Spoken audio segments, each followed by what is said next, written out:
few parts of the book of Revelation that I get really excited about teaching. And the other parts I enjoy teaching, but I'm not quite as excited about. The difference between the two categories is the parts I'm excited about teaching are the parts I think I understand.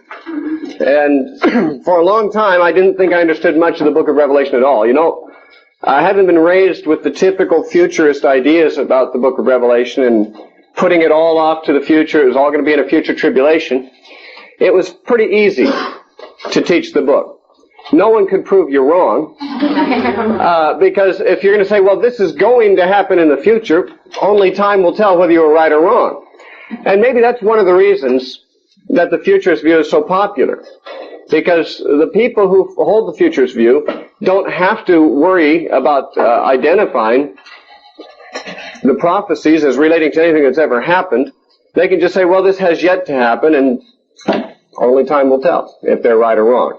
And so as a futurist, in my earliest years of ministry, I thought I understood the book of Revelation at least well enough to teach it, and I talked through it a few times in different situations. But as time went on, even that view had problems. As I read through the book of Revelation on my own, I became aware of snags, just certain things that, for reasons inexplicable to me, didn't seem to fit the futurist picture, and I wasn't quite sure what to do with it. In fact, there came a time when I felt like the book of Revelation was sort of unnecessary. I felt like it was too frustrating. I knew of no view other than the futurist view that was available, and therefore I assumed it was about the future, but I had no assurance that I could explain certain passages that didn't seem to fit the futurist interpretation. And I actually decided that it's not that important. You know, I can concern myself with those parts of the Bible that are practical, those parts of the Bible that tell me what God wants me to do in my life, and not worry about those passages which talk about the future. After all, the future will happen. Whether my theories about it are correct or not really makes very little difference, because it's going to happen the way it's going to happen, whether my theories are correct or not. And so for a period of time, about 2 years in my early ministry, I decided I was not going to even bother myself with the book of Revelation. I became aware that it was more difficult than I'd first thought, more complex. And I thought, well, I can be a good Christian without having any solid theories about Revelation. After all, the book of Revelation wasn't even accepted into the canon of Scripture until the end of the 3rd century or 4th century. So there were a lot of Christians for a few centuries there that didn't even have it as part of their Bible, and they seemed to walk with the Lord okay. Some excellent martyrs and church fathers seemed to be successful Christians in the important ways without having the book of Revelation as a part of their indisputed canon of Scripture. Anyway, so I decided not to read the book of Revelation anymore for a while, maybe never again.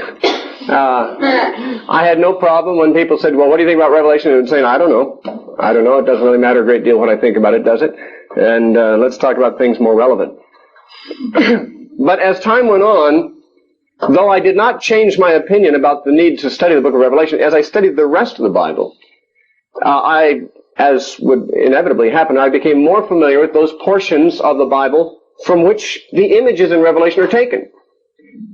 I encountered, the passage in Isaiah 22 about Eliakim, which Jesus quotes about himself, about having the key of David. I'd encountered the passages in Zechariah about the 2 olive trees, which obviously, having read Revelation several times, I knew that there was an echo of that there, and so forth. As I read Daniel and Ezekiel and other Old Testament books, and even as I read the life of Christ in the Gospels.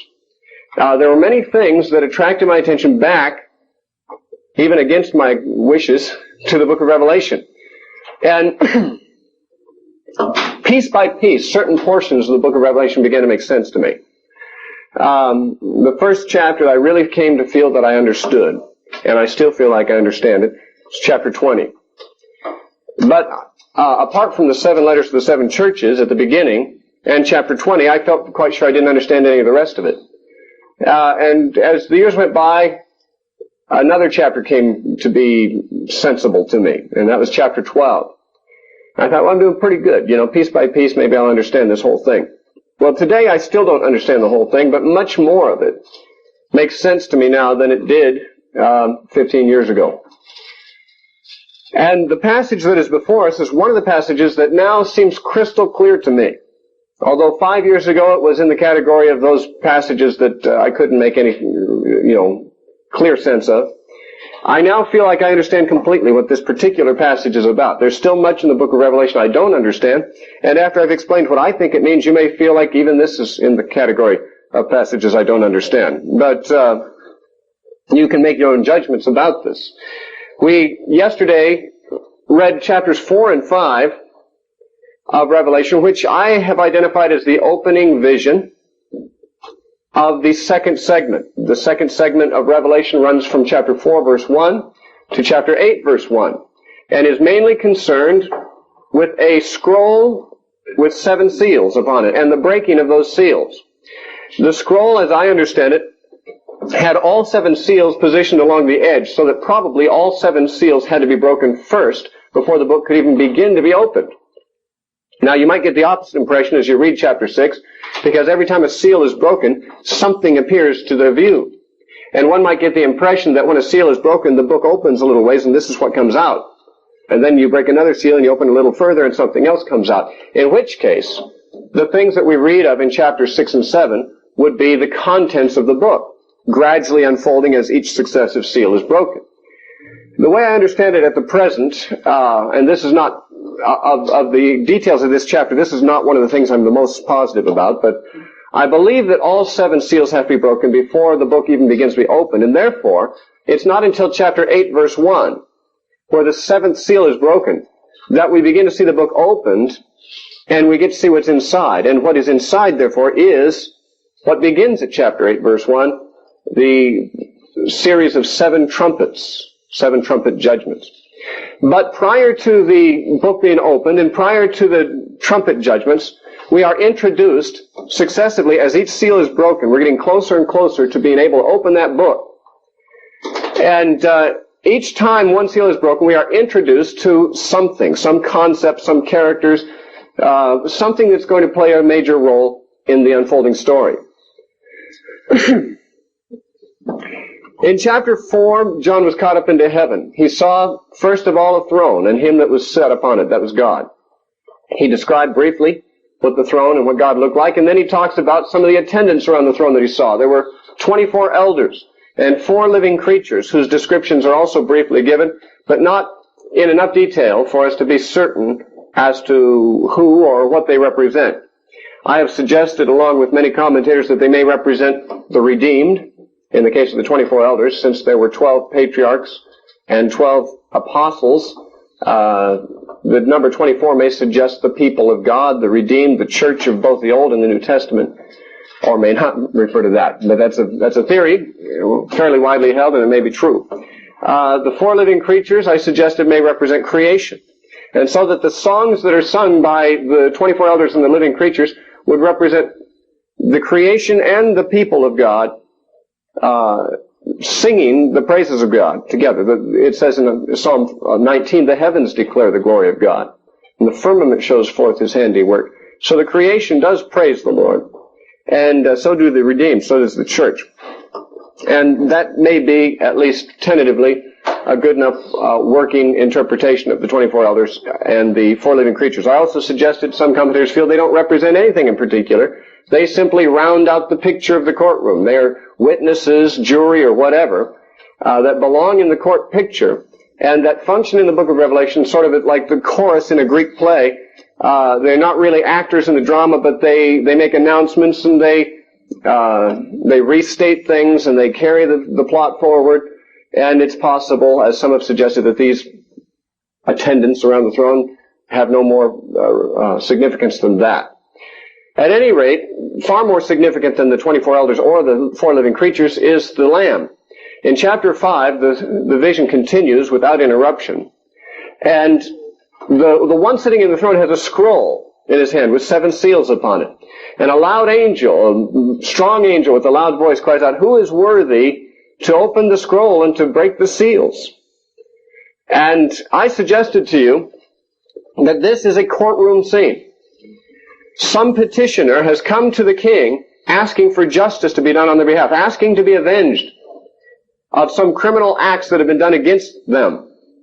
The plaintiff in this particular case appears to be the martyrs. It could be the Christian martyrs merely, or it could be the martyrs of all time. Since, I will let you in on a little secret in advance, I believe that the unfolding of or the breaking of the 7 seals directs our attention toward the judgment upon Jerusalem in AD 70, and I'll give you my reasons for saying so as we go along.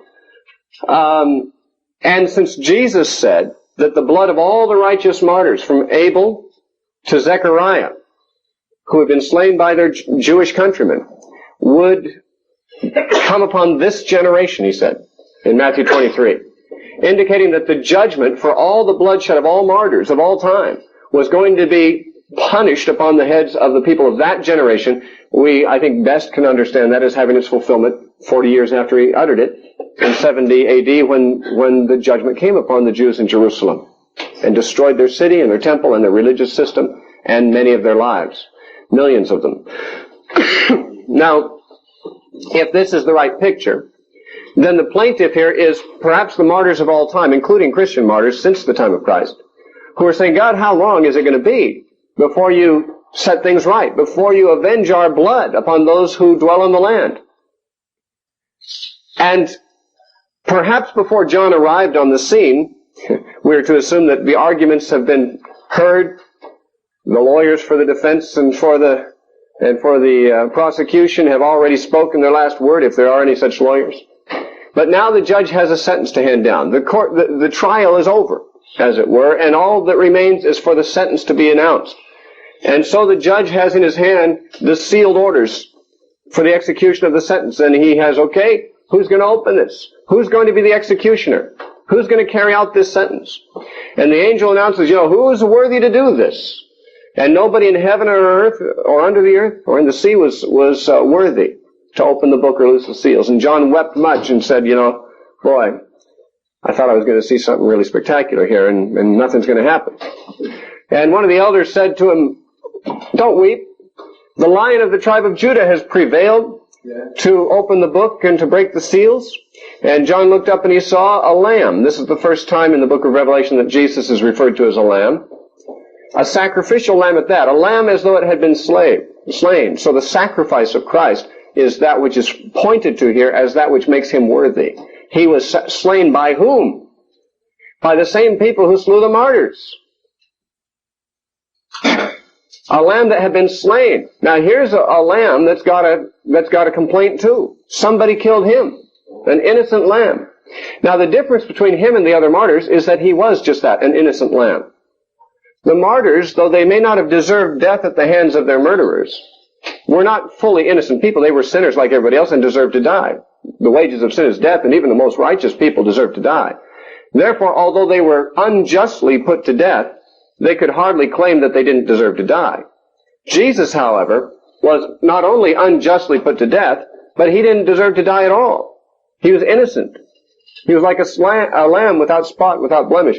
And therefore, he stands as the only citizen of the universe who is worthy to execute the judgment on those that executed him. I pointed out yesterday that when the Jews brought an adulterous woman to Jesus and said, Moses said to stone her, what do you say? He said, let him that is without sin cast the first stone. He didn't deny that she deserved the traditional punishment. He just said, you people are not worthy to be the executioners. In fact, the only person who was worthy in that crowd to be the executioner was Jesus. And when all the others departed, Jesus said to her, where are those that condemn you, woman? And she said, they're all gone, sir. And Jesus said, well, then I don't condemn you either. Go and sin no more. But here, I believe we have a picture where Jesus is the one who is without sin, the only one worthy to cast the first stone, and this time he's going to cast the stones. Not at an adulterous individual, but at an adulterous nation. A nation that was married to God but committed fornication and adultery against God repeatedly throughout the period of the prophets, throughout the period even of the New Testament. And the most offensive of all the offenses of that nation was the murder of God's own Son. And therefore, he who is without sin is worthy to cast the stones. And so he appears. Yes, Joe? In this scenario, is the lamb also one of the plaintiffs? Is that what you're depicting? He could be called one of the plaintiffs, yes, because he was slain also. I believe the plaintiffs are those that were slain, all the martyrs. But Jesus himself would, of course, be included in that company, but also excluded from it in that he's unique. He's the only one of them that really could claim that he'd never done anything worthy of death. The others can never make such a statement. Yes, so you could include the Lamb among the plaintiffs, but his role here is more in the role of the executioner. Now, a lot of people have real problems understanding what takes place when the seals are broken. And many interpreters, especially futurists, take it as though, this is really, the devil having his heyday. In fact, when the first rider on the white horse comes, many say this is the Antichrist coming. And that this is the time where the devil really gets his way and so forth and really wreaks havoc on the earth. But as a matter of fact, the Bible doesn't depict the devil as the one ordaining things here. It's the Lamb who's breaking the seals. It's the Lamb who's bringing the judgments. Many people think it's an unworthy picture of Jesus to think of him as the executioner. Isn't he gentle Jesus, meek and mild? Isn't he the one who's infinitely forgiving and infinitely patient? No. The Bible does not teach that he is infinitely patient. The Bible says, God himself said, my spirit will not always strive with man. Even Jesus on occasion said, how long must I bear with you people? It sounded like he was near the end of his patience at times with even his own disciples on a few occasions. How long must I put up with you? He said on more than one occasion. Now, the Bible nowhere says that God has or should have infinite patience. He has great patience. It says in Psalm 103, he's slow to anger and plenteous in mercy. But there is, at a certain point, he reaches the point of anger. At a certain point, it is appropriate to speak, as the book of Revelation does in the final verse of chapter 6, of the wrath of the Lamb. A very strange expression when you think of what a lamb is. Whoever heard of a wrath of a lamb? And yet the Lamb who was slain is, of course, Christ throughout the book of Revelation. And he is depicted as a lamb who's fighting mad. And the Bible, I believe, throughout the rest of Scripture, tells us that what happened to Israel in 70 A.D. was the vindication of Christ and the martyrs upon those who had slain them. And that is what I think we shall see as we go through here. So, the Lamb steps forward, he takes the scroll, and all we've seen so far is that heaven breaks into chaotic praise when he takes the scroll. He hasn't even done anything yet. He's just stepped on the platform, and he receives standing ovation. First of all, from the 24 elders and the living creatures who shout out their praises. And then they are joined, it says, by 10,000 times 10,000 and thousands of angels. In other words, millions of angels. And then there's another song at the very end where all the same and others are joined. All creatures in heaven and earth and under the earth join into the song. And so it's a rising, powerful crescendo of praise, which is finally, in the anticlimax, ended by the four living creatures saying, Amen. And the 24 elders fall down and worship him who lives forever and ever. I remember hearing one preacher say, if you're ever really down in the dumps, read Revelation chapter 5. And he says, if you read Revelation chapter 5 and you still don't have the victory, you really got serious spiritual problems. Because it's hard to read that without, participating something in the excitement. After all, it's not just the inhabitants of heaven that are getting excited. It's every creature in heaven and earth and under the earth. Of course, that's a hyperbole. That's intended to be understood as it's a picture that's symbolic. It's not suggesting that all the human beings on the earth are really praising God, because as a matter of fact, as we read through the book of Revelation, a lot of them are still cursing God and blaspheming God and so forth. But it is simply to paint the picture of the excitement that is appropriate when Jesus finally steps forward to right the wrongs of 4,000 years of innocent deaths now being avenged. And so in chapter 6 we see the opening of the seals. Now, the first four seals all have something in common, and then the others are different. With the opening of each of the first four, there appears a horse, colored horses. Each horse is a different color. And it's a horse of a different color. They are reminiscent somewhat of the four horses in Zechariah chapter 1 and then again in Zechariah chapter 6. The colors are not exactly the same. Imagery is very close. In Zechariah chapter 1 and Zechariah chapter 6, the man saw in a vision horses, and they were different colored horses. They were, in the case of Zechariah's vision, scouts. Apparently angelic beings, scouts going out to survey the world and bring back a report of what's going on. In this case, the horsemen are not just scouting, they're they're involved in bringing disaster. Now, what happens here is each time one of the first 4 seals is broken, one of the 4 living creatures, and each one gets a turn since there's 4 of these, one of the living creatures says, "Come." Now, in the King James and in the New King James, it says, they said, "Come and see." Now, if that's the correct reading, "come and see," then apparently the words are spoken to John. Okay, the living creature says, "Come and see," what you're going to see here. But the older manuscripts, which are followed by the newer translations of the Bible, simply have the word "come," not "come and see." And most commentators are convinced that that is the better rendering, that the living creature is not speaking to John, telling him to come and see what's going to happen, but rather is calling forth the horse. The living creature just says, "Come," and out comes the horse. And although I'm reading the New King James and it says "come and see," I'm going to read it the way I think it is probably to be preferred, and that is the living creature says "come." And then when that happens, then a horse comes out, and there's a brief description of the effect of the coming out of this horse. And then we have the 5th seal is different, and the 6th seal is very different, and then there's an interlude between the breaking of the 6th and the 7th seals.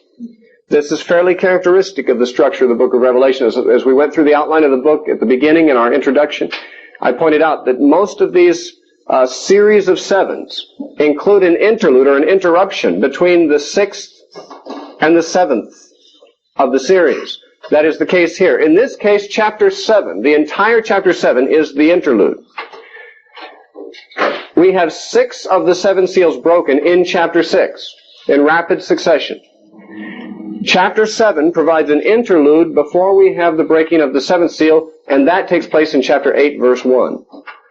And by the way, at chapter 8, verse 1, when he breaks the 7th seal, whereas all the other seals brought some dramatic effect, the 7th seal is broken, and all that happens is there's silence in heaven for a half hour, which some people have said is proof that there's no women in heaven. But I don't personally believe that interpretation. I don't believe that interpretation. Don't blame me for that one. I didn't make it up. Yeah, it was quite to eat breakfast. Okay, now chapter 6. We'll read. Let me read the entirety of chapter 6, which will give us the first 6 seals, and then I'll explain, going back over each one, what I understand it to mean. I also want to explain what other people understand it to mean, not just what I think it means. Okay. Now I saw when the Lamb opened one of the seals, and I heard one of the 4 living creatures saying, with a voice like thunder, "Come." Or "come and see," but I think "come." And I looked, and behold, a white horse, and he who sat on it had a bow, and a crown was given to him, and he went out conquering and to conquer. When he opened the 2nd seal, I heard the 2nd living creature saying, "Come." And another horse, fiery red, went out, and it was granted to the one who sat on it to take peace from the earth, and that people should kill one another, and that there was given to him a great sword. When he opened the 3rd seal, I heard the 3rd living creature say, "Come." And I looked, and behold, a black horse, and he who sat on it had a pair of scales in his hand. And I heard a voice in the midst of the 4 living creatures saying, "A quart of wheat for a denarius," which was a day's wage, "and 3 quarts of barley for a denarius, and do not harm the oil and the wine." When he opened the 4th seal, I heard the voice of the 4th living creature saying, "Come." And I looked, and behold, a pale horse. Actually, in the Greek, the word pale is green. Chloros, I think, is the Greek word. Chloros, like we get the word chlorophyll from. It's actually a green horse. The impression is it's sickly. It's a sickly-looking horse, okay? And it came out, and the name of him who sat on it was Death, and Hades followed with him. And power was given to them over 1/4 of the earth, to kill with the sword, with hunger, with death, and by the beasts of the earth. And when he opened the 5th seal, I saw under the altar the souls of those who had been slain for the word of God and for the testimony which they held. And they cried with a loud voice, saying, "How long, O Lord, holy and true, until you judge and avenge our blood on those who dwell on the earth," or the land? And a white robe was given to each of them, and it was said to them that they should rest a little while longer, until both the number of their fellow servants and their brethren, who would be killed as they were, was completed. I looked when he opened the 6th seal, And behold, there was a great earthquake, and the sun became black as sackcloth of hair, and the moon became like blood. And the stars of heaven fell to the earth, as a fig tree drops its late figs when it is shaken by a mighty wind. Then the sky receded as a scroll when it is rolled up, and every mountain and island was moved out of its place. And the kings of the earth, and the great men, the rich men, the commanders, the mighty men, every slave and every free man, dividing humanity into 7 categories here, another of the 7s hidden in the book of Revelation, hid themselves in caves and in the rocks of the mountains, and said to the mountains and rocks, fall on us and hide us from the face of him who sits on the throne and from the wrath of the Lamb. For the great day of his wrath has come, and who is able to stand? Well, this is this passage to me now has many indicators as to its meaning.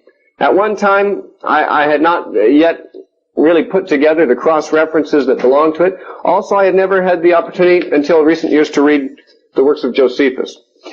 Josephus, as most of you know, was not a Christian and had never read the book of Revelation. What he was a Jewish historian who lived during the time of the Jewish War. He was born in 30 A.D. He fought against the Romans in the Jewish War from 66 A.D. on for a while, and then he defected to the Romans.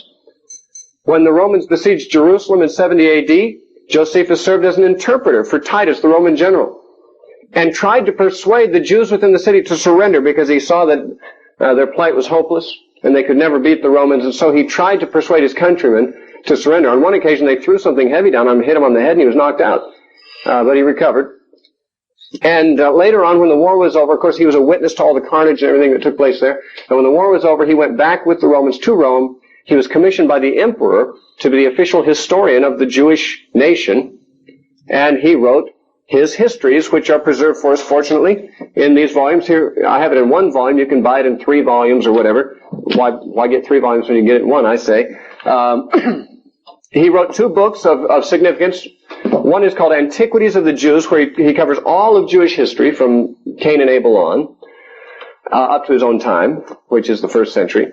And his other major work is called The War of the Jews, or the Jewish Wars.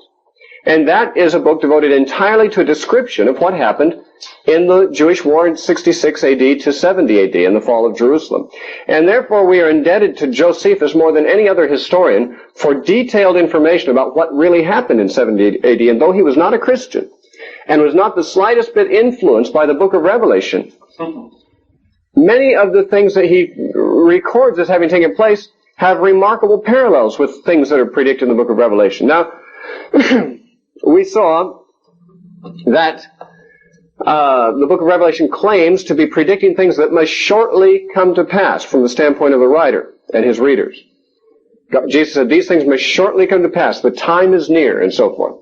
And therefore, if the fall of Jerusalem is the subject matter of much of the book of Revelation, or all of it, as some people think it is, then the works of Josephus would help us to put together the fulfillment with the prediction in many cases.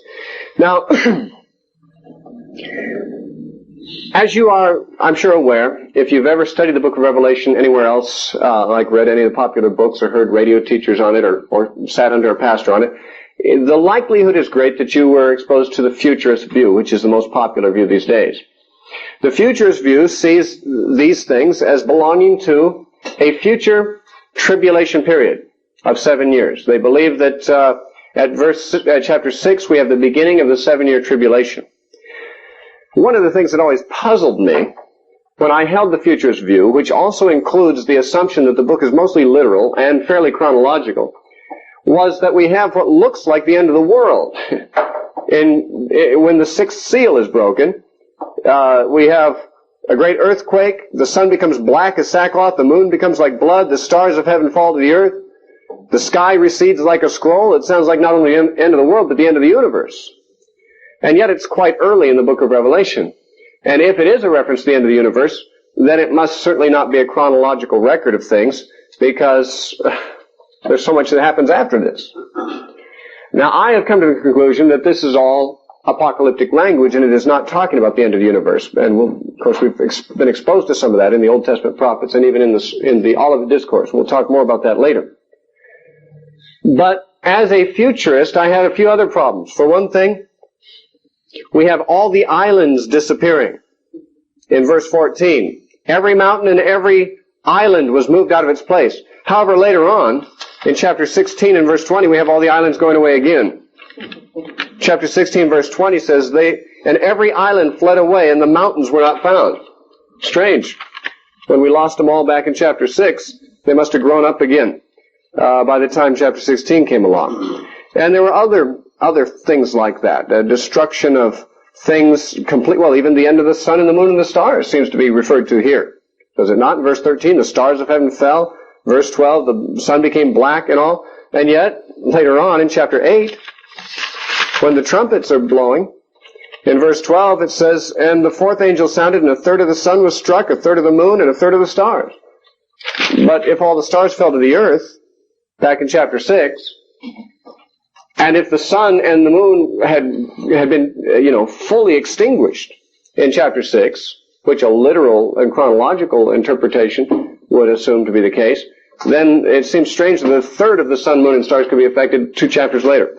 What I'm saying is that evidences like these give us strong reasons to suspect, A, that the book is not chronological, and B, if it is chronological, or even if it isn't, it's symbolic. And of course, that's not too surprising. The very fact that Jesus is described as a lamb rather than as a human being shows that we're dealing with symbols, not literal figures here. The fact that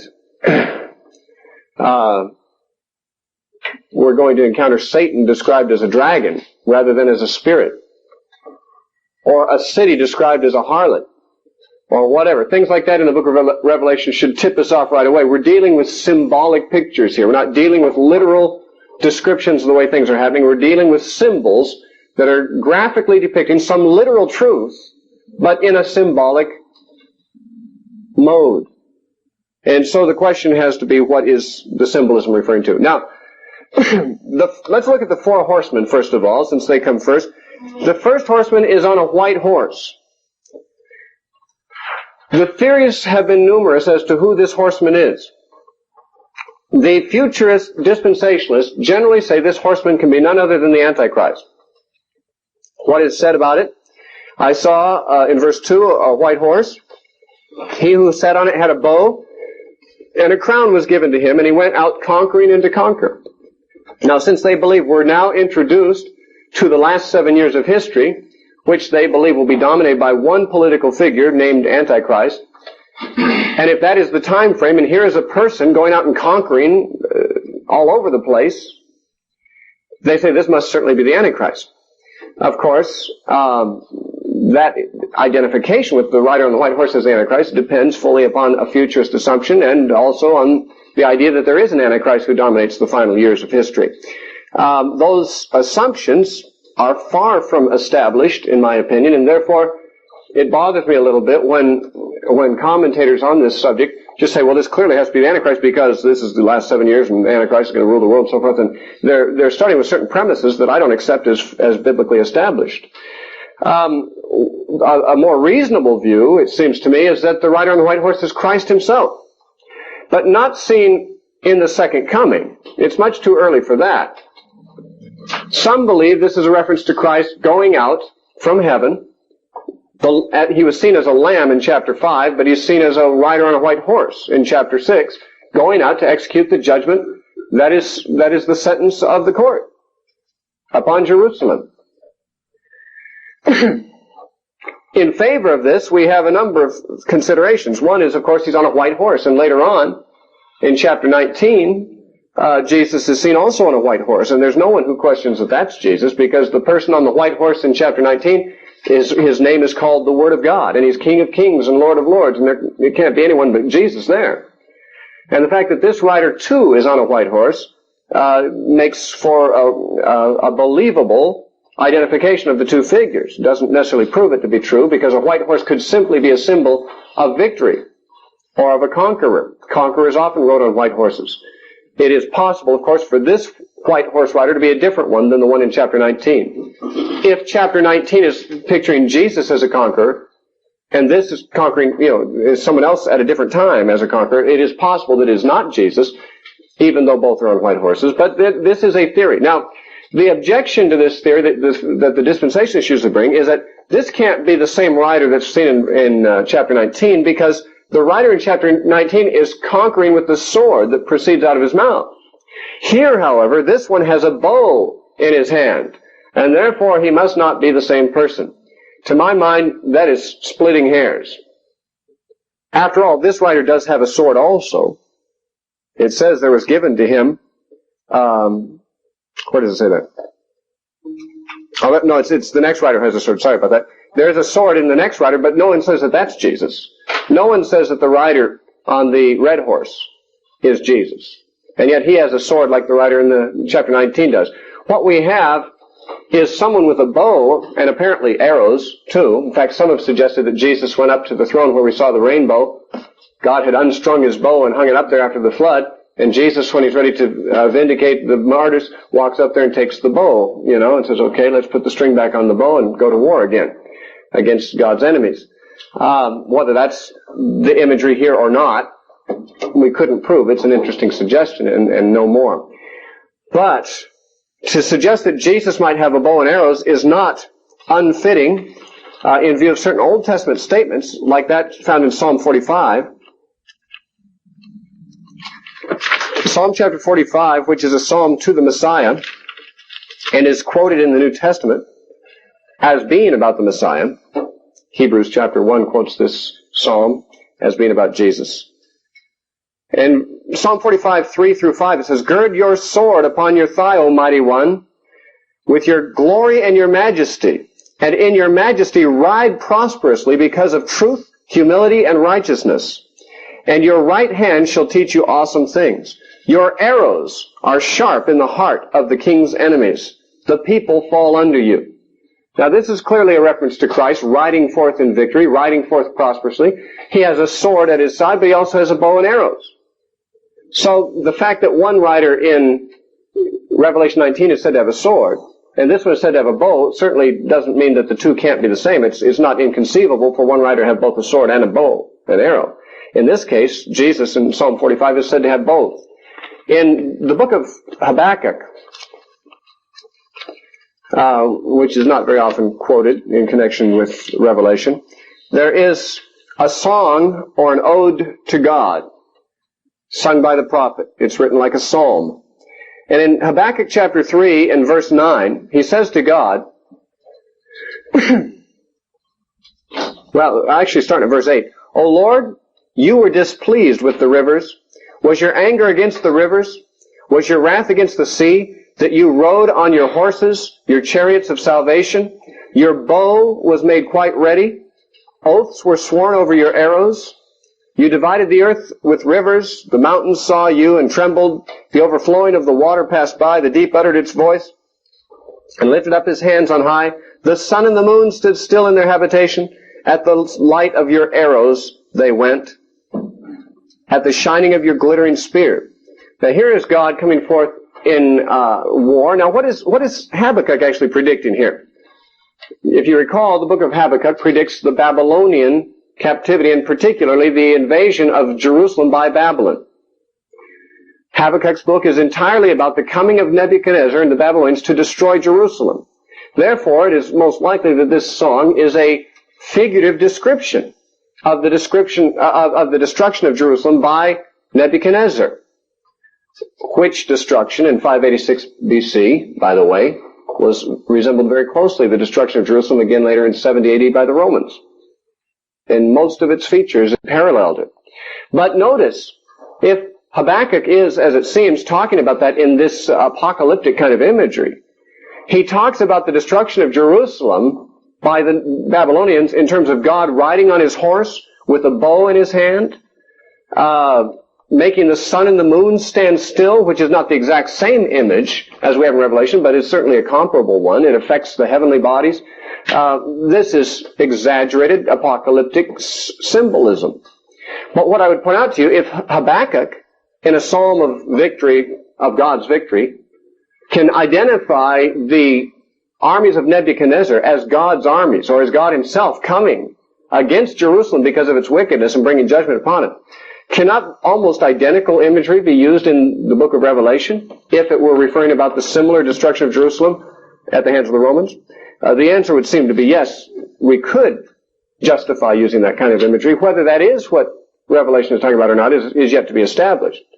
But certainly if Habakkuk can use that language and be talking about the Babylonians destroying Jerusalem, John in Revelation could use the same kind of language and describe a similar event in 70 A.D. Yes? Does apocalyptic imagery allow for the fact that the Lamb is still unrolling the scroll and he's Christ, and Christ is now on the horse riding at the same time? There's all kinds of mixed images. Yeah, there definitely are. There definitely are a lot of mixed images. For example, there are some interpreters, I'm not among them, but some interpreters think that one of the two witnesses in Revelation 11 is John himself. And yet he's a viewer of that, you know. Some people think that the 24 elders include the 12 apostles, and John is one of those, and yet he's an observer of that. Now, I don't know that I share those interpreters' opinions, but the fact that many people credibly think that that is true shows that they find no problem in having, you know, the images mixed and, you know, having more than one thing going on, as it were, at the same time. A little like we talked about yesterday or the day before, where Jesus had the 7 stars in his right hand, but later he puts his right hand on John, which would seem to mean he'd have to drop the 7 stars to do it, and yet he doesn't drop the 7 stars. It's just mixing things, mixing images for the sake of effect more than trying to describe a literal occurrence. Likewise, when we saw that the 4 living creatures, day and night, they do not cease to offer their praise to God, and yet every time they do praise God, the elders fall down and throw their crowns before the Lord. And yet it says the creatures never cease to do it. But every time they do it, the elders fall down and cast down their crowns. Well, how long does this take to cast down their crowns, or how many times do they do that? It's hard to put those things together exactly, but I think we're not expected to put together. The imagery and the symbolism is for effect. It's to get across a concept, not to try to, you're not supposed to make an animated cartoon of this. And people who have tried to make an animated cartoon of it would be frustrated trying to be faithful to the way the text reads. But I think it's a good question. You know, if the Lamb is in fact breaking the seals, could he also be the one on the white horse going out? I'd say yes, in view of the kind of inexactness of the style of the way that the story is being told in Revelation, in my opinion. Yeah, right. He could be there and there at the same time. And by the way, this rider on the white horse is said to go out conquering and to conquer. Back in chapter 3 in verse 1, Jesus said, and he used the same Greek word for conquer here, to him who overcomes, Revelation 3:21, to him that overcomes I will grant to sit with me on my throne, as I also overcame, in the Greek conquered, same word, and sat down with my Father on his throne. Likewise, in chapter 5, and verse 5, when one of the elders said to me, do not weep, behold, the Lion of the tribe of Judah, the root of David, has prevailed. Again, that word prevailed is the same Greek word, conquered. For some reason, the King James translators use different English words for the same Greek word. But in the Greek text, overcame in 3:21 and prevailed in 5:5 are the same Greek words that are here, conquering and to conquer. So we have already been told that Jesus is the one who has conquered.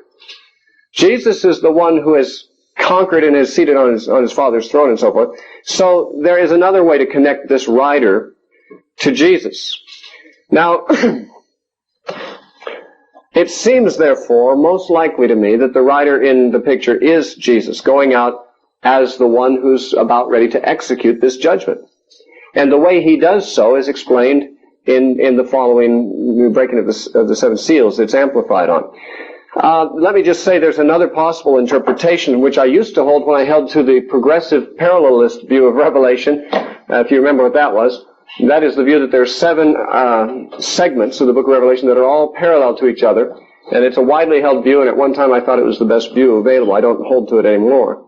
But I thought that since this segment, like the other segments, would refer to the whole church age and not one given part of it, that we may have here in these horsemen simply the general concept of we seek conquest. That this white horse rider represented conquest as a concept. And the Romans who had conquered Jerusalem and conquered the world were a good example of that, but at a later time, somebody else, say the communists or somebody else, went out and conquered great portions of the world.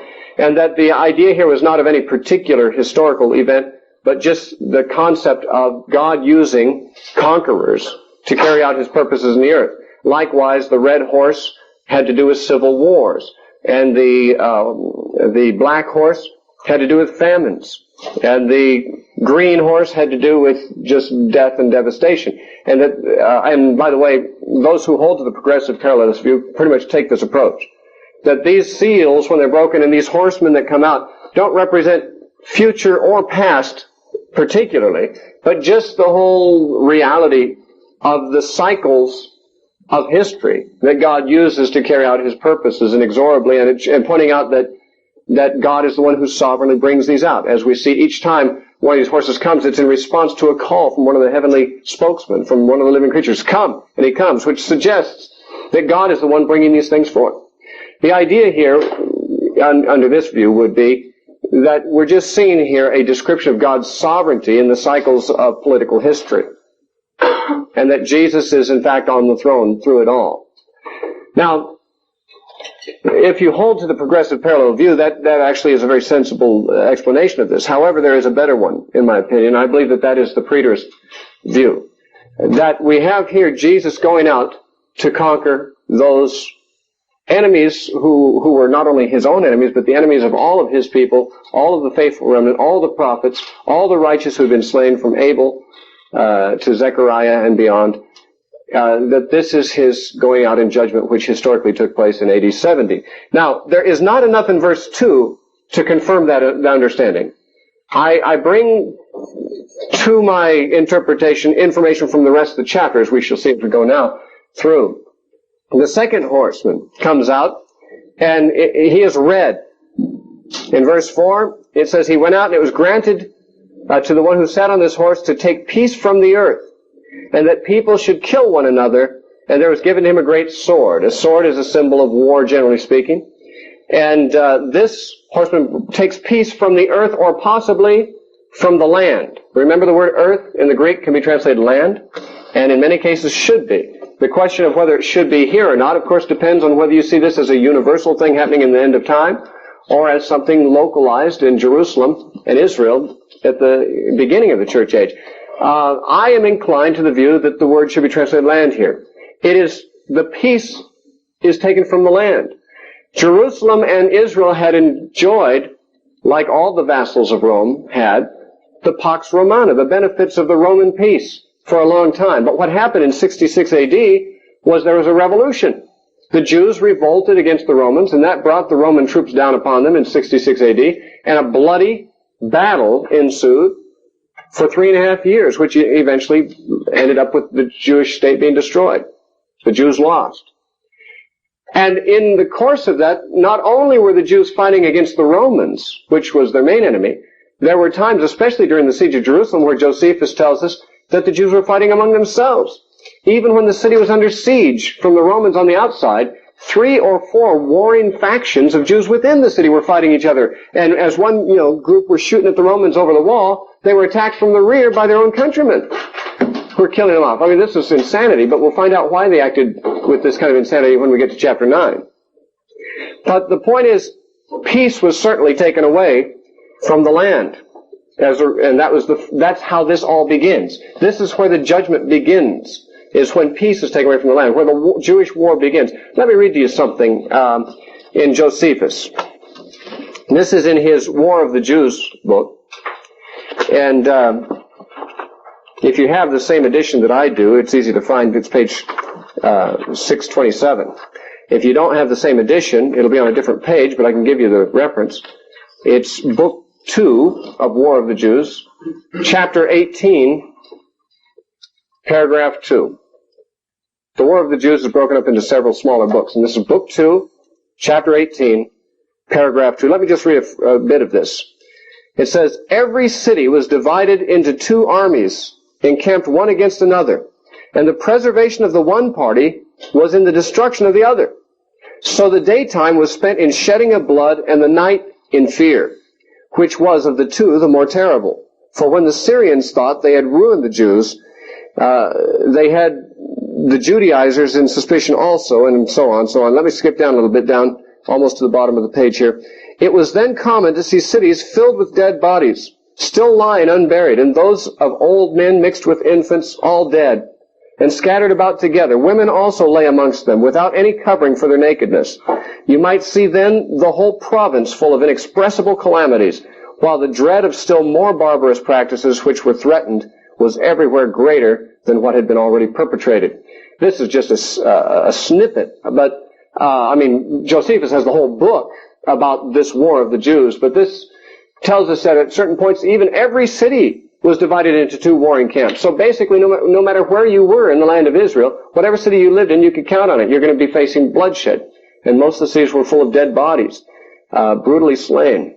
So if we are to identify the breaking of the seven seals with the Jewish war, then certainly the first thing that happens is that peace is taken away from the land. They have enjoyed peace for a period of time under the grace of God and the graciousness of the Romans. But at the time of 66 AD, the peace was taken away, and it was never restored to the Jews. The third horseman, then, it says in verse 5, there was a black horse, and he who sat on it had a pair of scales in his hand, such as you'd use in the marketplace to weigh out grain. You'd weigh your grain and your money on the two sides of the scale. And of course, this horseman affects grain. The voice in the midst of the four living creatures was saying, a quart of wheat for a denarius, and 3 quarts of barley for a denarius. Barley was a cheaper grain. A denarius, as I said earlier, was a day's wage for the average laborer. Therefore, a man who worked all day in this scenario could earn 1 quart of wheat, which is approximately a day's allotment for one person to eat, to stay alive. Now, if he had a family to support, then he'd have to buy cheaper grain. He could get 3 measures of barley for a denarius, but still, he's going to have nothing left over. I mean, this is talking about scarcity. This is talking about famine. The food is at a premium. So expensive food has become that I've read that during the times of the Depression and also in Germany before Hitler came to power, there was a terrible economic situation, and inflation had risen so high that they say you had to take a wheelbarrow full of money to the store to bring home a loaf of bread. And the money was just worthless, and the food was worth a great deal.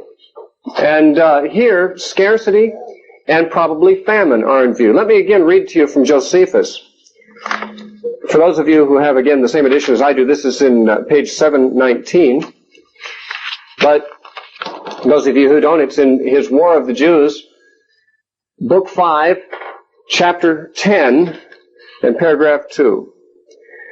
Just one of several parts of the description Josephus gives of the famine that ravaged the land, and especially during the siege.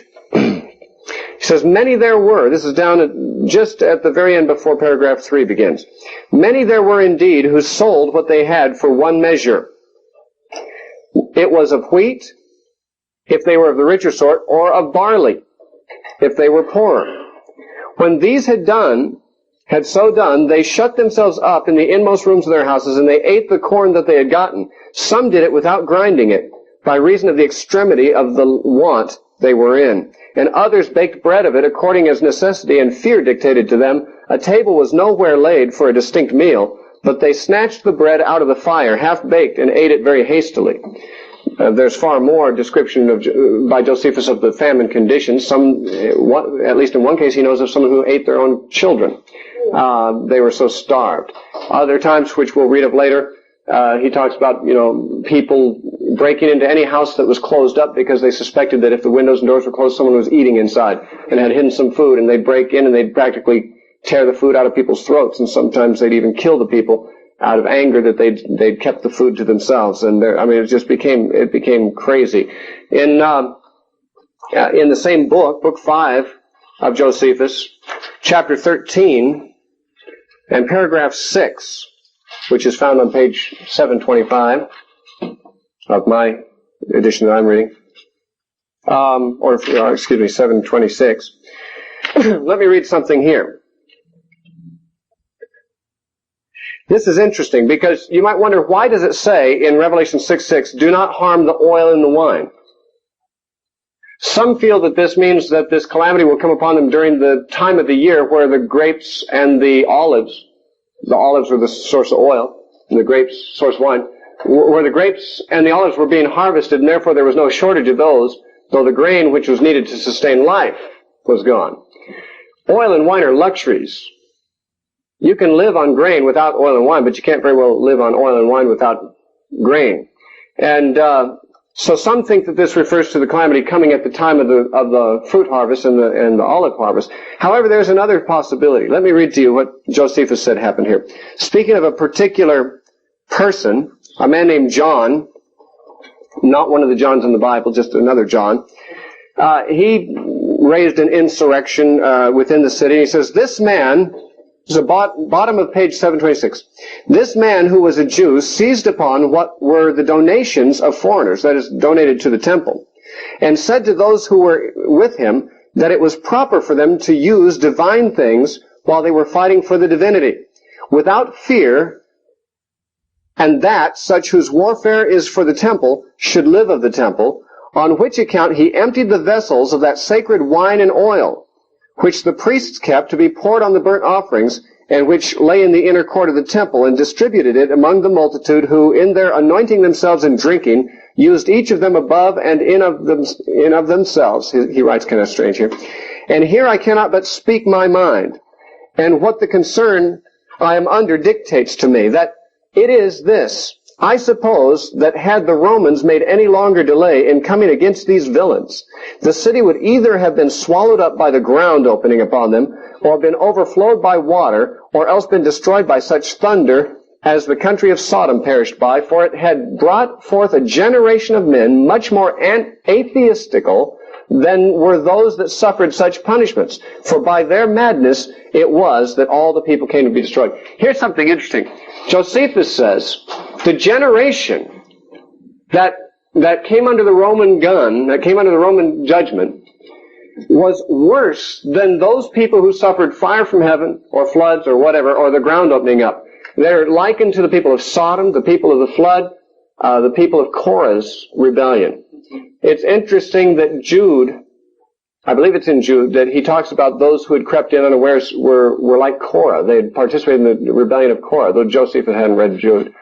Jesus said it would be like the days of Noah when the Son of Man comes, although there I suspect he's talking about his second coming. But he also said it'll be more tolerable in the day of Sodom than for Jewish cities, because they had more light.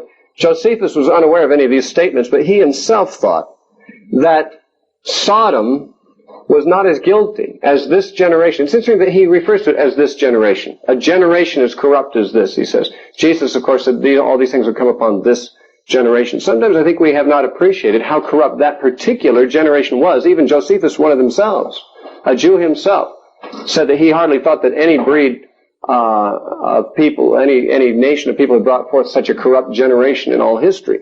And he said that these were far more corrupt even than the people of Sodom who perished by fire and brimstone out of heaven. It sounds like Josephus shared Jesus' sentiments on the subject, although he had never read what Jesus said.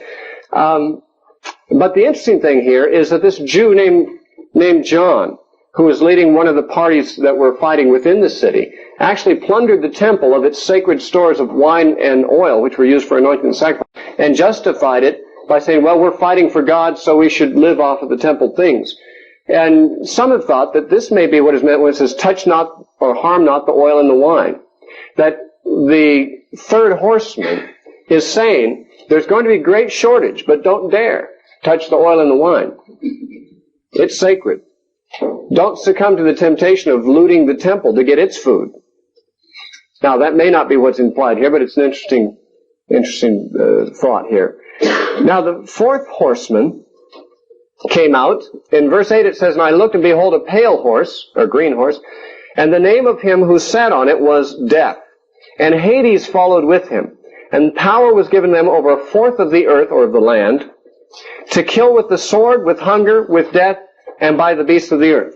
Now, how should we decide whether this is the land or the earth that we're talking about? Is this a global situation or a local situation? Well, one of the things that would help to determine that is the sources of death. Death and Hades come, and notice how the fourth of the people are killed. With the sword, with hunger, that is famine, with death, and with the beasts of the earth. This sounds very much like an echo of Ezekiel's words when he talks about the four sore judgments that God characteristically brings upon his people Jerusalem when they sin. In fact, in Ezekiel's day, he predicted that God was going to bring these things on Jerusalem. In, for example, Ezekiel chapter 14 and verse 21. No, not there. Where was it then? I thought it was there. Now I'm in trouble because it's not where I thought it was. Ezekiel, maybe it's 7:14. Let's try that. Is that where it is? No, that's not it either. 5:12. Maybe. Let me have a look here. Is that where we find the four sword judgments mentioned? Well, that's not. No, there is a place. I don't have it in my notes, and I was hoping to find it from memory, but I didn't. I don't remember now where the reference is. 14:21. I thought I just looked there. I thought it was 14:21. That's the first. Okay, a moment ago I looked at the wrong place. Okay, 14:21 is where it is, and that was the first reference I thought. It says, "For thus says the Lord God, how much more shall it be when I send my four severe judgments on Jerusalem, the sword and famine and wild beasts and pestilence, to cut off man and beast from it," that is, from Jerusalem. Now Ezekiel's predicting a local devastation of Jerusalem. Of course, he's predicting it's coming through the Babylonians, because it did in his own time. The Babylonians destroyed Jerusalem. But it's interesting that we find the same four sore judgments, it would appear, in Revelation in this case. To kill with the sword, with hunger, with death, which apparently corresponds with pestilence in Ezekiel, and with beasts of the earth. It sounds like there's a deliberate echo of the four sore judgments in Ezekiel, which are distinctly said in that case to be on Jerusalem, and may help to localize this particular judgment too. By the way, if you wonder in what sense we could say this was fulfilled, I think that it has to do with the massive death toll that took place in Jerusalem because of the famine, because of the sword, because of the internal strife, because of disease, probably because of rats and so forth running around. And we read something of that death toll again in Josephus and the Wars of the Jews in Book 5, page 723, again, for those of you who have the luxury of looking at the same edition I have. Otherwise, it's Book 5, chapter 12, paragraphs 3 and 4. Let me read to you what happened. Josephus says, "So all hope of escaping was now cut off from the Jews, together with their liberty of going out of the city. Then did the famine widen its progress and devoured the people by the whole houses and families. The upper rooms were full of women and children that were dying by famine, and the lanes of the city were full of dead bodies of the aged. The children also and the young men wandered about in the marketplace like shadows, all swelled with the famine, and fell down dead wheresoever their misery seized them. As for burying them, those that were sick themselves were not able to do it, and those that were healthy and well were deterred from doing it by the great multitude of those dead bodies, and by the uncertainty there was how soon they should die themselves. For many died as they were burying others, and many went to their coffins before that fatal hour was come. Nor was there any lamentation made under these calamities, nor were any mournful complaints, but the famine confounded all natural passions. For those who were just going to die looked upon those that were gone to their rest before them with dry eyes and open mouths. A deep silence also, a kind of deadly night, had seized upon the city, while yet the robbers were still more terrible than these miseries were themselves. For they broke open those houses, which were no other than graves of dead bodies, and plundered them of what they had. And carrying off the coverings of their bodies, went out laughing, and tried the points of their swords on their dead bodies. And in order to prove what metal they were made of, they thrust some of those through that still lay alive on the ground. But for those that entreated them to lend them their right hand, and their sword to dispatch them, they were too proud to grant their request, and left them to be consumed by the famine. Now every one of these died with their eyes fixed upon the temple, and left the seditious alive behind them. Now the seditious at first gave orders that the dead should be buried out of the public treasury, not as enduring the stench of their dead bodies. But afterwards, when they could not do that, they had them cast down from the walls into the valleys beneath. However, when Titus, in going his rounds along those valleys, saw them full of dead bodies, and the thick putrefaction running about them, he gave a groan, and spreading out his hands to heaven, called God to witness that this was not his doing. And such was the sad case of the city itself. So even Titus, the Roman general besieging the city, groaned at the sight of the dead bodies piling up like that. A little later, page 726, book 5, chapter 13, in paragraph 7, it says, while Manius, the son of Lazarus, came, not the one in the Bible, came running to Titus at this very time, and told him that there had been carried out through the gate, which was entrusted to his care, no fewer than 115,880 dead bodies. In the interval between the 14th day of the month of Xanthicus, when the Romans pitched their camp by the city, and the first day of the month Panemus, this was itself a prodigious multitude, and though this man was not himself set as a governor at the gate, yet was he appointed to pay the public stipend for carrying out those dead bodies, and so he was obliged of necessity to number them. And there's more. There's more, but we don't have time to read it all. The point is, Josephus makes an issue of how numerous the dead bodies were. That even the valleys outside those city walls, when the bodies were thrown over, began to be filled with putrefying bodies, and thousands or hundreds of thousands were carried out at the gate over just between a couple of different months. I don't remember how far the months were from each other, but obviously in less than a year's time, hundreds of thousands of people carried out dead. Death and Hades came and killed a fourth of the population. Now I take a fourth to be a symbolic number rather than literal, because no one knows exactly what the exact population of the city was or what the exact number of dead were. But the idea is a very large minority of the people died in great numbers. Now the fifth seal does not introduce another horseman. It introduces something altogether, a different scene. It says, when he opened the fifth seal, verse 9, I saw under the altar, this altar is in heaven, like the other tabernacle furniture that John sees. He's caught into heaven, he sees the heavenly tabernacle with its furniture. So this is a heavenly vision. He's in heaven, seen it. Under the altar, the souls of those who had been slain for the word of God and for the testimony which they held. So these are the martyrs here. At the foot of the altar, or under the altar, their souls are seen there, probably symbolically placed there in the vision, because that's where the blood of the animals were drained, at this altar of sacrifice. When the animal's blood was drained, it was drained at the foot of the altar. So their souls, like the blood of the sacrifices, are there around the foot of the altar. And they're crying out for the avenging of their blood. It says, they cried out with a loud voice, how long, O Lord, holy and true, until you judge and avenge our blood on those who dwell on the earth? Now, it might seem not very Christ-like for these people to call out for vengeance. But it's in the nature of all the imprecatory prayers of the Bible, the imprecatory psalms and so forth, that those who are crying out for a vengeance are not just selfishly motivated. They're concerned that evil is running rampant and God's doing nothing to stop it.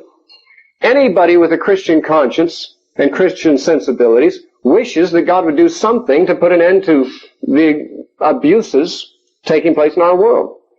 When you read, what's going on over in, Yugoslavia, or what's going on between some of the warring camps of Arabs there's just horrible things. You see pictures of it in Newsweek and Time. You say, God, how long before you stop all this? When you read of child molesting, when you read of kidnapping and disasters and so forth going, you say, well, God, when are you going to come set things right? Well, when He does, it's the end. When He does come set things right, it's the end of opportunities for those who have never accepted Him, and that's why He waits. Because He is not willing that any should perish, but that all should come to repentance. So He waits. However, all the while, anyone with Christian sensibilities looks forward to the time when Jesus will come, even though that will mean judgment on the wicked. We still would rather see that than judgment on the innocent. Not that we wish evil for the wicked particularly, or that we hold any grudges against them for what they've done to us, but simply we don't want to see the world continue as it is. We want to see God intervene and make things right. And even if it means suffering for the guilty At least it'll mean relief for the innocent. If we got a choice to see the innocent suffer or the guilty, a passion for justice itself would cause us to call out to God and say, God, vindicate the righteous. We can see from this vision that there were still martyrs being made even while this prayer is uttered. And no doubt, the martyrs are not just selfishly saying, God, kill these guys because they killed me. But they just wonder how long God's going to tolerate innocent people being slaughtered by these people and when God's going to step in and change things. In Deuteronomy, God said, vengeance is mine. I will repay. And the Apostle Paul quoted that in Romans chapter 12, where he said, brethren, do not avenge yourselves, but give place to God's wrath, because he has said, vengeance is mine, I will repay. And he said, therefore, do good to your enemy. If he hungers, feed him. If he thirsts, give him drink. In so doing, you will heap up coals of fire on his head, Paul said. In other words, you will be, by doing good to your enemy, you're not judging him. You're leaving room for God to judge him. You might say, well, it might be more merciful for me to judge the guy than leave him at the hands of God to be judged. But that's not our decision. God alone has retained the right for himself to be the judge of the wicked. But it is not wrong for Christians to look forward to the time when God does this. Not because we have any animosity toward the wicked. I have none. Anyone who's ever done any harm to me, I wish them well. I have no anger, I have no resentment, I have no bitterness toward anybody. But that doesn't mean I don't wish God would come and set things right in the world, even though that is going to be at the expense of rebels who are set on mischief. I could wish that God would set it right without anyone suffering. But since someone's going to suffer, I say, well, God, it's going to happen sometime. How about now? Before more innocent people are destroyed.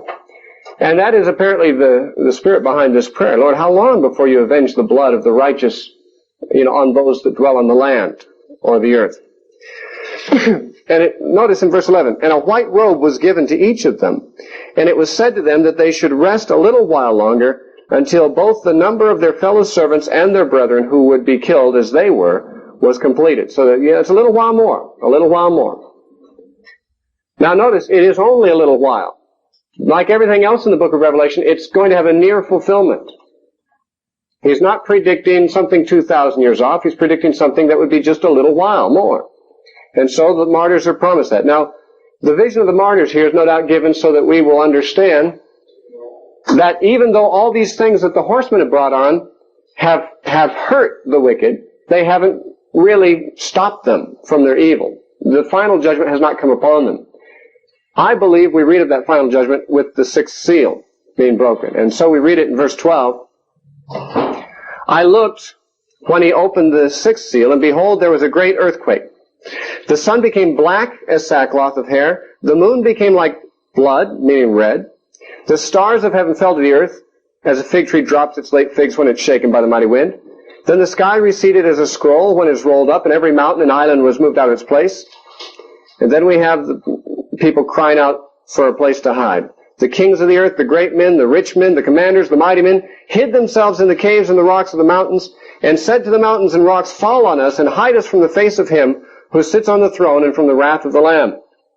For the great day of his wrath has come, and who is able to stand? Now, here we have a more clear indicator of the meaning of this vision than any of the previous seals have given us. Much of what has gone on before could be identified as almost any time in history: war, famine, destruction, martyrs waiting for God to bring justice. But we could not be certain from the first 5 seals alone that we're looking at the destruction of Jerusalem in 70 AD. It is the 6th seal and what follows in chapter 7 that mostly tips us off. Among the things that are said to happen here are a large number of images taken from other parts of the Bible.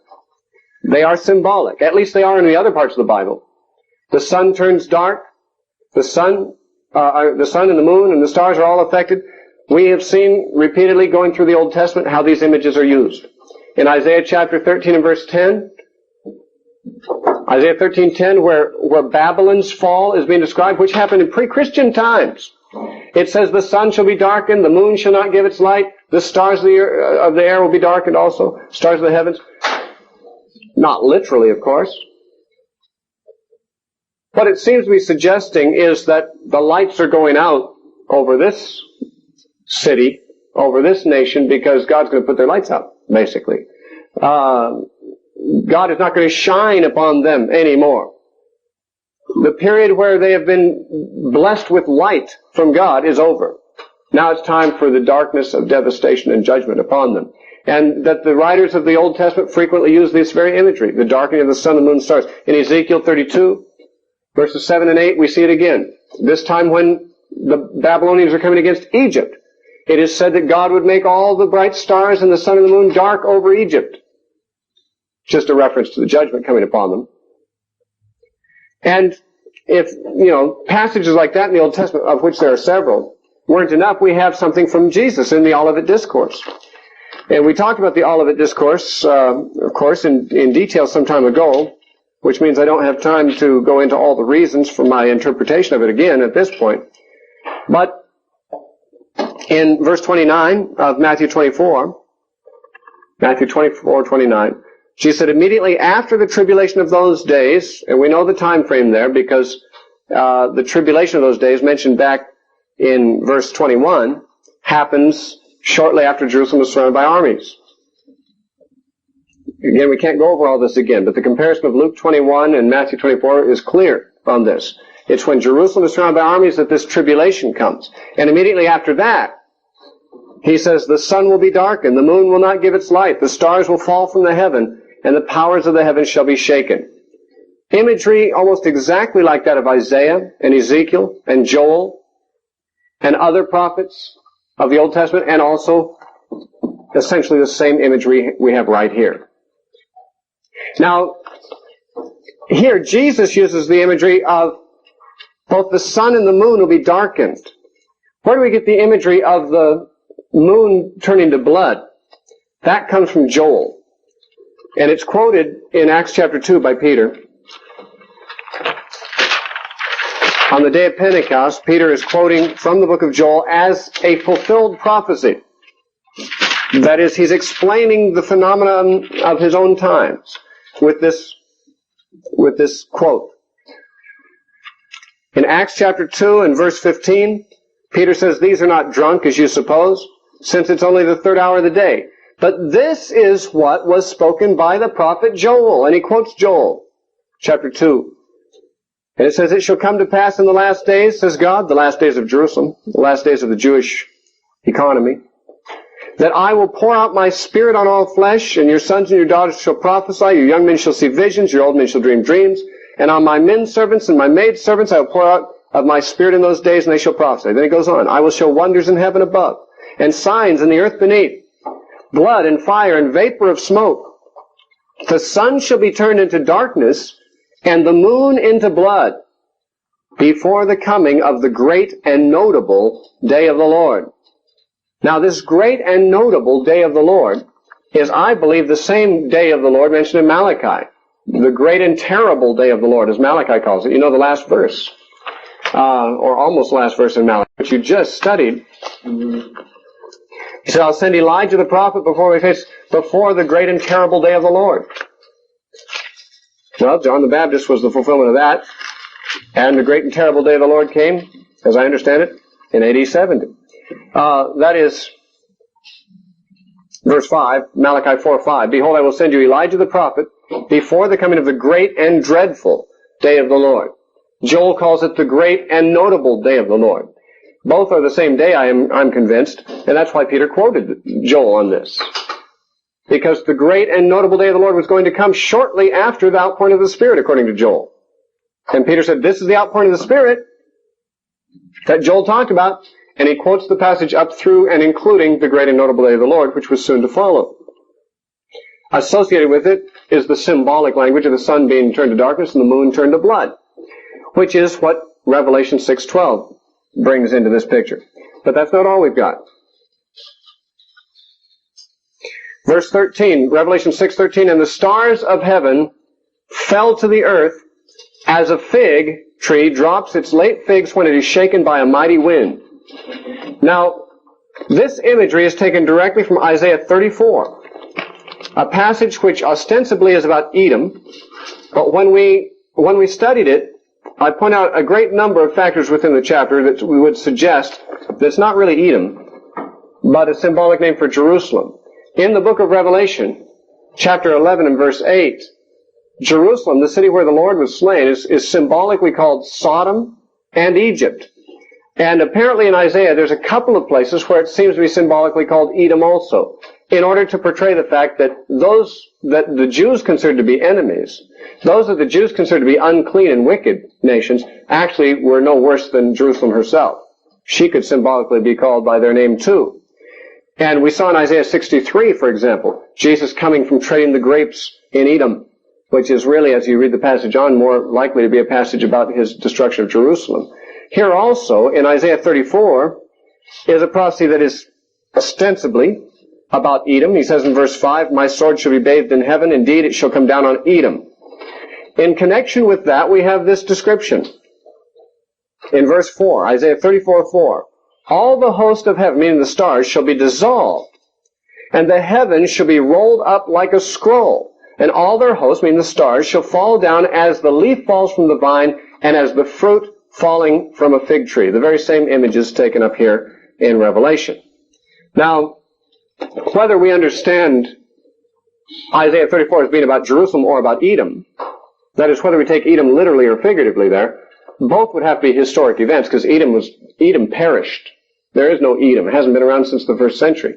Both Jerusalem and Edom came to an end about the same time.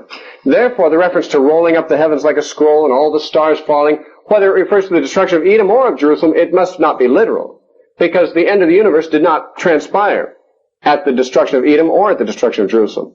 In my opinion, since the language is taken directly and deliberately from Isaiah 34 here in Revelation, it is a good reason to identify the Edom of Isaiah 34 with really Jerusalem, because it's much less likely that Revelation is talking about the destruction of Edom, a much less significant event than that of Jerusalem. Going on, when it says the sky, verse 14, "The sky receded as a scroll when it is rolled up, and every mountain and island was moved out of its place." Again, just apocalyptic imagery of a cosmic disturbance, which is the kind of language we encounter in the Old Testament a great deal with the fall of temporal empires.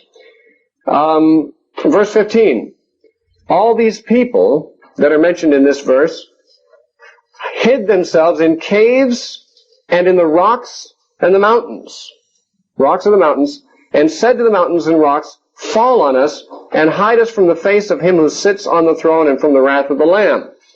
Now, this hiding in caves has a precedent in the Old Testament prophets and in the teaching of Jesus, and also has explanation in Josephus.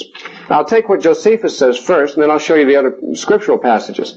In the Wars of the Jews, book 6,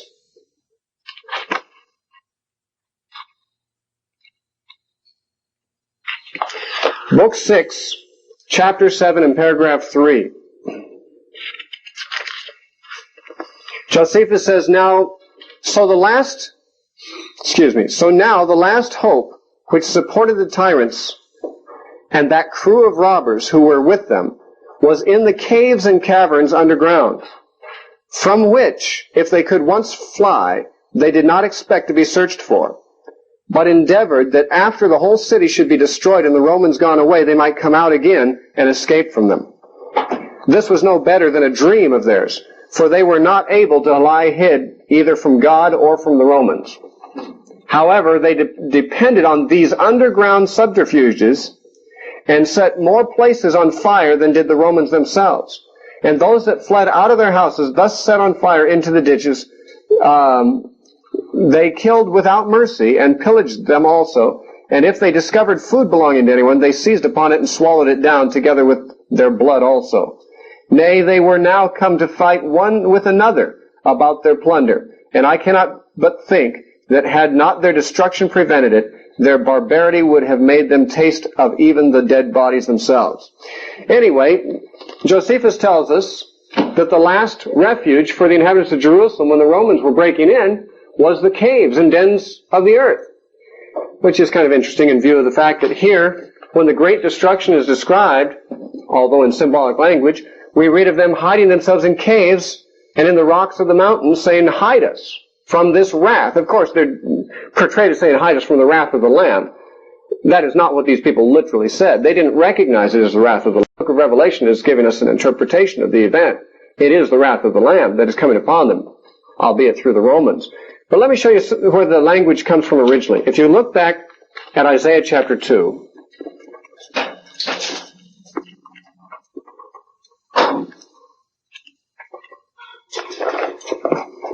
and verse 19, this is a prophecy about the destruction of Israel in Isaiah. Of course, this was executed upon them by the Assyrians.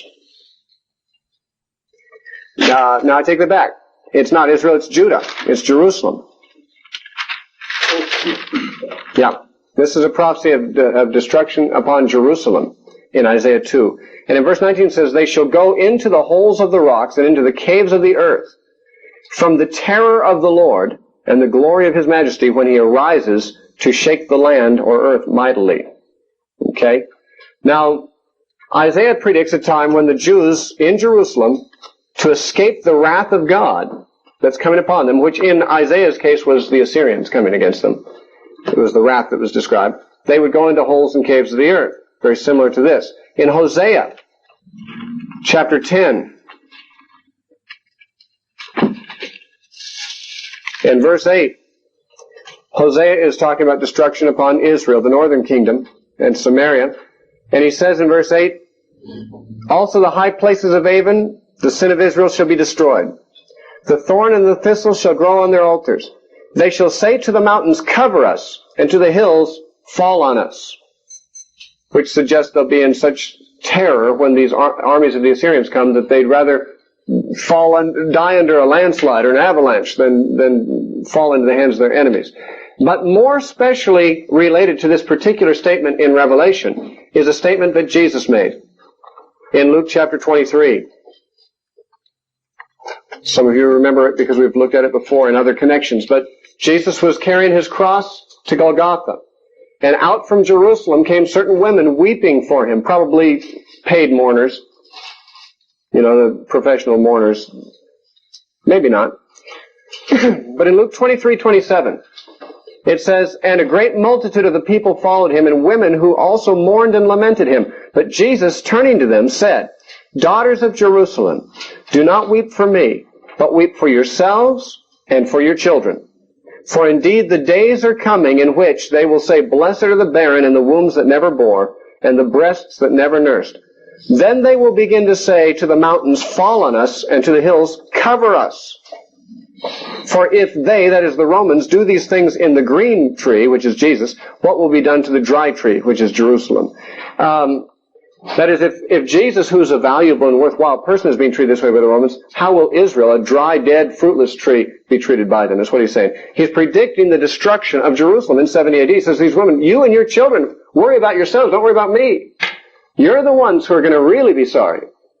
Because within that generation, he had already predicted the time would come where they'll see all this devastation. And it did happen in the generation of those women and their children.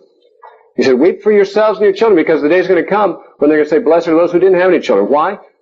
Because they're going to eat their children in the city because the famine's going to be so great, or else they'll watch their children die of starvation or watch their children perish at the point of a sword.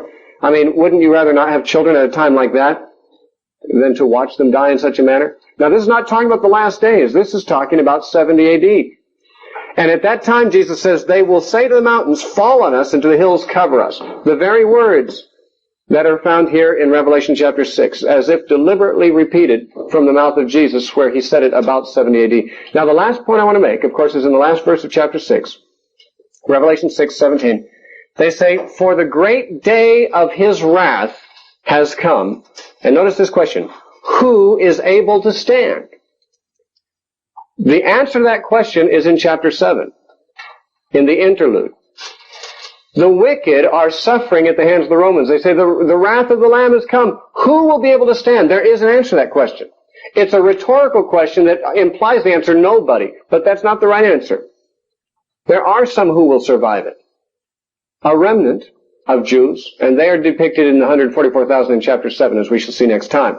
Before we close this, however, notice that the question, who shall be able to stand, is fairly close to a quote from Malachi chapter 3 and verse 2, which you studied in the previous session. In Malachi 3, verses 1 and 2, it says, "Behold, I send my messenger, John the Baptist, and he will prepare the way before me. And the Lord," that is Jesus, "whom you seek, will suddenly come to his temple." That is in the destruction in 70 A.D. "Even the messenger of the covenant, in whom you think you delight. Behold, he's coming, says the Lord of hosts. But who can endure the day of his coming? And who can stand when he appears?" Notice the same question. There is a prediction that Jesus would suddenly come in judgment to his temple. That happened in 70 A.D. And the question is asked, who will be able to stand? Who will be able to endure? The very same question that's asked at the end of chapter 6 of Revelation about the same event, and the answer is given in chapter 7. One other place where the same question is voiced in the prophets is back in Isaiah chapter 33. And this is the last cross-reference here. Isaiah 33:14. It says, "The sinners in Zion," which is Jerusalem, "are afraid.